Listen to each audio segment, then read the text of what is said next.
सरस्वती रहस्योपनिषद। इस उपनिषद को कृष्ण यजुर्वेद से लिया गया है। ऋषिगणों एवं महर्षि आश्वलायन के मध्य हुए प्रश्नोत्तर के रूप में यह उपनिषद प्रकट हुआ है।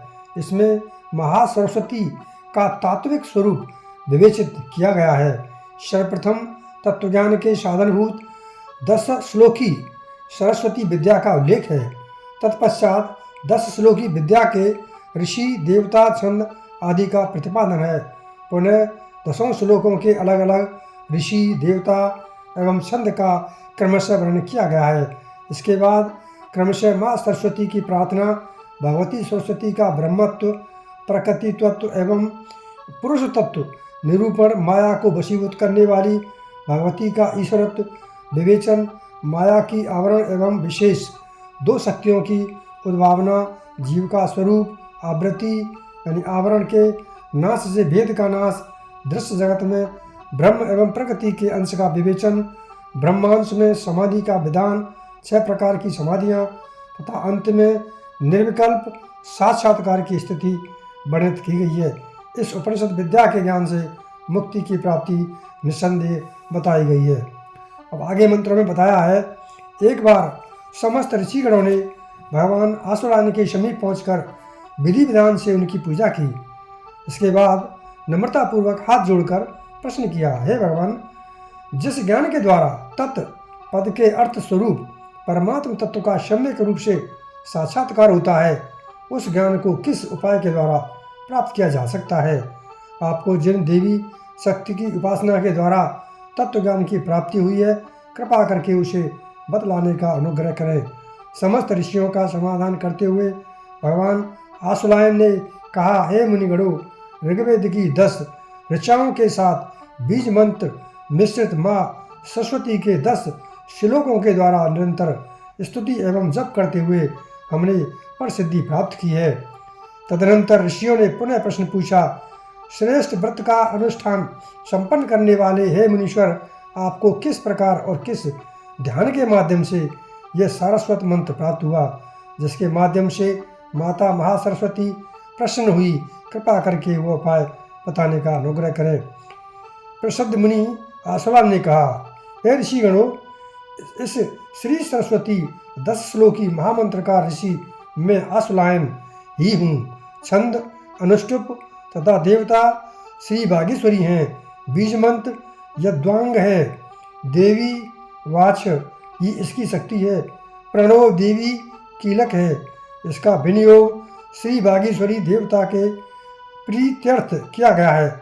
इनका अगन्यास इस निम्न नाम मंत्रों श्रद्धा, प्रज्ञा, मेधा, धारणा, बाग देवता एवं महासरस्वती आदि के द्वारा संपन्न किया जाता है।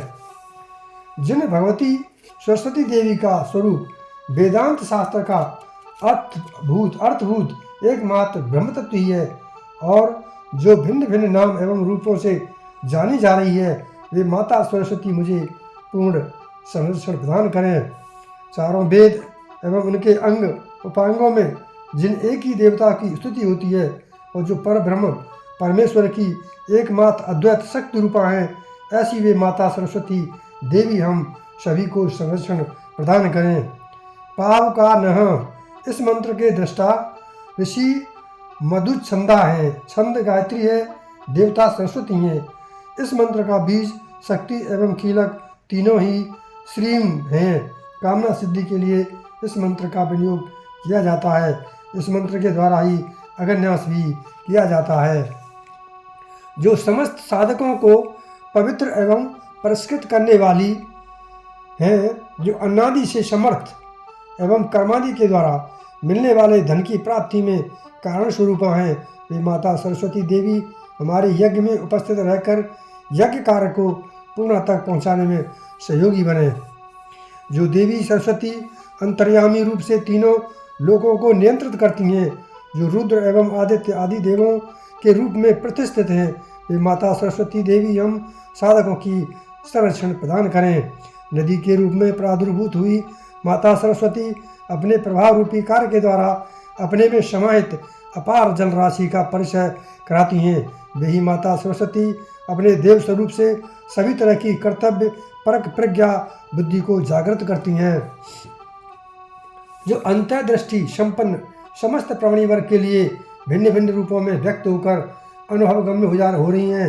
जो देवी एकमात्र ज्ञप्ति रूप जानने योग से सभी जगह प्रतिष्ठित हैं, वे माता सरस्वती हमें संरक्षण प्रदान करें। संपूर्ण वाणी को परा, पश्यंती, मध्यमा एवं वैखरी के रूप में 4 पदों में बांटा गया है। इन वाणियों को समस्त विद्वान ब्राह्मण एवं मनीषीगण जानते हैं। इन वाणियों में से 3 परा, पश्यंती, मध्यमा हृदय रूपी गुफा में प्रतिष्ठित हैं, इसलिए वे बाहर प्रकट नहीं होती, किंतु चौथी वैखरी वाणी को ही मनुष्य बोलने में प्रयुक्त करते हैं।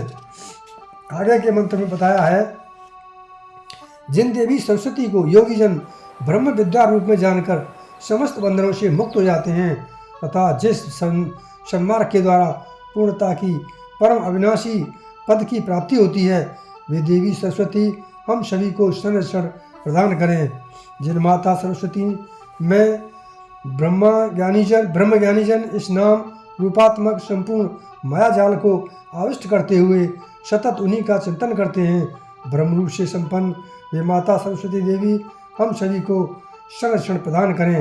ये माता सरस्वती आप समस्त मातृ शक्तियों में, नदियों में तथा देवियों में भी सर्वश्रेष्ठ हैं। हम धन के अभाव से अप्रसक्त अर्थात अभावग्रस्त की भांति हो रहे हैं। ये माँ आप हम सभी को प्रशस्त अर्थात हर प्रकार संपन्न बनाने की कृपा करें। जो मनुष्य श्रद्धा भक्तिपूर्वक माता सरस्वती देवी का विधिवत पूजन करके नित्य स्तवन करता है, उसे 6 मास के अंतर्गत ही उनकी कृपा की प्राप्ति हो जाती है। इसके अनंतर उस मनुष्य के मुख द्वारा अद्वितीय प्रमेय रहित गद्य पद्य से युक्त शब्दों के रूप में लालित्यपूर्ण अक्षरों से युक्त वाणी स्वतः निश्चित होने लगती है।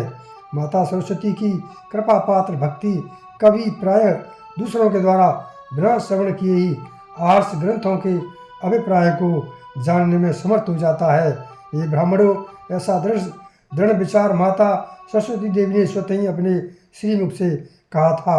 प्रजापति ब्रह्मा जी के द्वारा ही हमने उनकी सत्य सनातन युक्त आत्मविद्या को प्राप्त किया और मैं सत्य चित्त आनंद स्वरूप वाले नित्य अविनाशी ब्रह्मत्व को संप्राप्त हूँ। इसके अनंतर सतरज एवं तम गुणों की समानता से इस प्रकृति की रचना संपन्न हुई है। शुद्ध सत्व गुण की प्रधानता से युक्त प्रकृति माया कहलाती है। उस सत्वगुणी माया में प्रतिबिंबित चैतन्य तत्व को ही ब्रह्म के नाम से जाना जाता है। उस माया सबके जानने वाले ब्रह्म की अपने आश्रित रहने वाली उपाधि है। माया को अपने नियंत्रण में रखना, अद्वितीय एवं सर्वगत्य होना, यही उन विराट ब्रह्म के प्रमुख लक्षण हैं।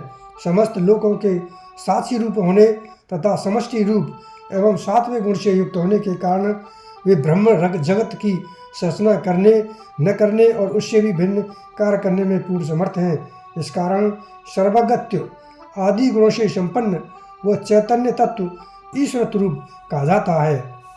आगे के मंत्र में बताया है, विक्षेप और आवरण माया की ये 2 शक्तियां हैं। प्रथम विक्षेप रूपी शक्ति लिंग देह से लेकर ब्रह्मांड पर्यंत जगत की संरचना करती है। द्वितीय आवरण रूपी अपराशक्ति है, जो अंतर जगत में ब्रह्म एवं सृष्टि के कारण वेद को आवृत करती है। वही सांसारिक बंधनों की मुख्य कारण है। हृदय में 2 प्रकार की समाधि होती है, जिसमें प्रथम सविकल्प और द्वितीय निर्विकल्प। सविकल्प समाधि के भी 2 रूप हैं, जिनमें प्रथम दृश्यानुविद्ध एवं द्वितीय शब्दानुविद्ध। चित्त में प्रकट होने वाले कामादि विकार दृश्य हैं एवं चेतन आत्मा ही उनका साक्षी है।